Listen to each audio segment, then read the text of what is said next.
Для начала поставим тесто. Все, друзья, тесто я вымешиваю уже 7 минут и формирую из него красивый вот такой колобочек. И все хорошо перемешиваю. Друзья, посмотрите, вот такие 3 красавца у меня получились. Всем привет, дорогие, любимые, самые лучшие мои подписчики и гости канала. Добро пожаловать на мой кулинарный канал. Любите ли вы осетинские пироги так, как их любят в моей семье? Сегодня мы с вами приготовим самые нежные, вкусные, сливочные осетинские пироги с картофелем и с сыром. Оставайтесь со мной, сейчас подробно расскажу, как приготовить наивкуснейшие, самые нежные осетинские пироги. Мы начинаем! Чтобы приготовить вкуснейшие осетинские пироги с картофелем и сыром, для начала поставим тесто. Для этого я беру 500 грамм, здесь у меня просеянной муки, 200 мл теплой воды, 200 мл молока, 5 грамм сухих дрожжей, 1 чайная ложка без горки соли и 1 чайная ложка с горкой сахара, а также 50 грамм сливочного масла. Для начала нам необходимо растопить сливочное масло. Масло сливочное я растопила. Далее с мукой смешиваю все сухие ингредиенты. Засыпаю 5 грамм сухих дрожжей, 1 чайную ложку без горки соли, 1 чайную ложку с горкой сахара и все хорошо перемешиваю. Далее в муке делаю углубление и заливаю теперь все жидкие ингредиенты. Это 200 мл теплой воды, 200 мл теплого молока и 50 грамм растопленного сливочного масла. Все, замешиваю тесто. Тесто должно получиться очень-очень мягкое. Так и должно быть, потому что на выходе тем самым мы получим очень нежный осетинский пирог. Все, когда тесто уже собирается вот так в комочек, можно убрать ложку и дальше будем работать руками. Вымешиваем руками. Тесто липнет к рукам, но несмотря на это мы вот так вот неспешными движениями продолжаем вымешивать тесто. Минут 7-10 максимум повымешиваем тесто, и оно уже не будет так сильно прилипать. Все, пока вымешиваем. Все, друзья, тесто я вымешиваю уже 7 минут, оно уже, видите, отлипает, не так уж сильно пристает к чашке. И теперь от себя отшкрябываем при помощи ложки вот так вот остатки теста. Все, друзья, от себя я еле-еле отцепила тесто. Теперь на руки наливаю небольшое количество растительного масла. И уже масляными руками беру кусочек теста и формирую из него красивый вот такой колобочек. Все, ручки маслом смазала и уже тесто не прилипает. Все, опускаю обратно в чашку и чашку закрываю пищевой пленкой. Также накрываю кухонным полотенцем и убираю в теплое место минут на 40. Тем временем, друзья, пока у меня поднимается тесто, я подготовлю начинку. Для начинки я беру 300 грамм сыра и 1 картофелину, моя вышла на 250 грамм, а также соль и черный перец по вкусу. Для начала нам необходимо отварить картофель.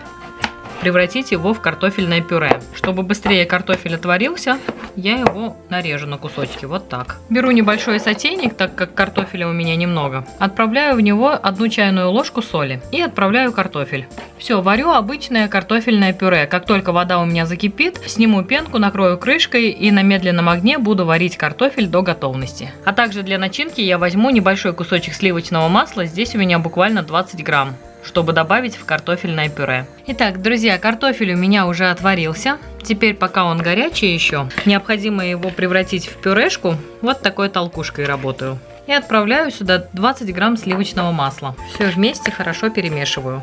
Все, пюре картофельное у меня готово. Пока убираю в сторону. Далее мне необходимо на крупной терке натереть сыр. Вот так. Сыр я натерла и теперь отправляю в чашку к картофелю.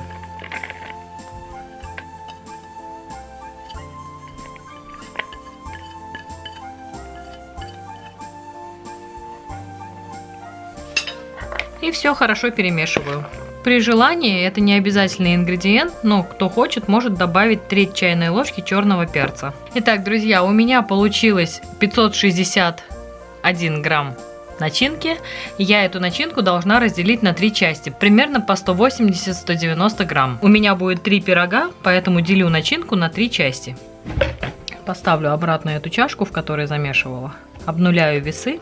Вот, 187 грамм, достаточно. Так, второй клубочек у меня тоже 187. И третий клубочек 186. Все, отлично. Почти как в аптеке. Формирую вот такие клубочки и оставляю в чашке. Все, друзья, начинка готова. Пока ее убираю в сторону. Тем временем, друзья, пока я занималась начинкой, у нас прошло чуть больше, чем 40 минут. Давайте посмотрим, что с тестом. Вот так хорошо оно у меня поднялось. Далее беру муку и слегка сверху присыпаю мукой, чтобы тесто не прилипало сразу ко мне. Обязательно припыляю стол тоже мукой. Тесто опускаю и выкладываю на стол. Слегка припыляю мукой, обминаю хорошо тесто. Вот так. Очень-очень нежное тесто, с ним очень приятно работать. Сейчас мы тесто тоже взвесим и разделим на 3 части. Итак, тесто у меня весит 930 грамм. То есть, получается, я должна разделить его по 310 грамм каждый кусочек, чтобы у меня был. Вот кусочек теста у меня получился 310 грамм. Теперь сворачиваю его вот в такой колобочек и устанавливаю на стол. Этот кусочек теста тоже делю пополам. Еще один кусочек, тоже ровно 310 грамм получился. Формирую вот такой колобочек, окунаю в муку, чтобы он не прилип к столу, и устанавливаю вот так. И последний кусочек у меня получился 311 грамм. Тоже ничего страшного. Формирую колобочек, дно окунаю в муке и также устанавливаю рядышком. Теперь 2 кусочка теста накрываю вот так пищевой пленкой, а с первым кусочком, который я сформировала, буду работать. Значит, из теста раскатываю небольшой кружочек. Вот примерно такой. Довольно толстый, видите? Далее делаю следующее. Устанавливаю в центр начинку. И собираю, примерно как хинкаль, помните, собирали вот так в складочку. Собираю, защипываю. Далее стол припыляю мукой. Переворачиваю вот так и слегка раскатываю. И вот так раскатываю. Не сильно, опять же, тоненько. Примерно сейчас скажу, какой диаметр у меня получится пирожочка. Сильно не надавливаем, помним, что у нас там начинка, да, еще. Вот такой пирожок у меня получился диаметром 24 сантиметра. Сейчас я его еще немножко докатаю. Еще раз стол присыпаем мукой, чтобы пирожочек наш не прилип. Переворачиваю и докатываю чуть-чуть. Ну, примерно диаметром до 25 сантиметров сделаю. Все отлично. 25 сантиметров. Далее в центре делаю дырку. Вот так. Небольшую. Чтобы тесто дышало через эту дырочку. Вот так. Теперь аккуратно поднимаю и укладываю на противень, застеленный пергаментом. В моем случае я застилаю силиконовой подложкой. И отправляем в заранее разогретую духовку до 250 градусов минут на 15. Смотрите по своей духовке, время выпекания может отличаться. Пирог у нас должен зарумяниться до аппетитной корочки. Я выпекаю при максимальной температуре 250 градусов. Тем временем, пока у меня выпекается первый пирожок, я присыпаю стол мукой. И то же самое сейчас сделаю со вторым пирогом. Вот так. Слегка раскатываю, не сильно. И в центр укладываю начинку. И защипываю как хинкаль. Помните? Просто вот так собираю в складочку. Вот так.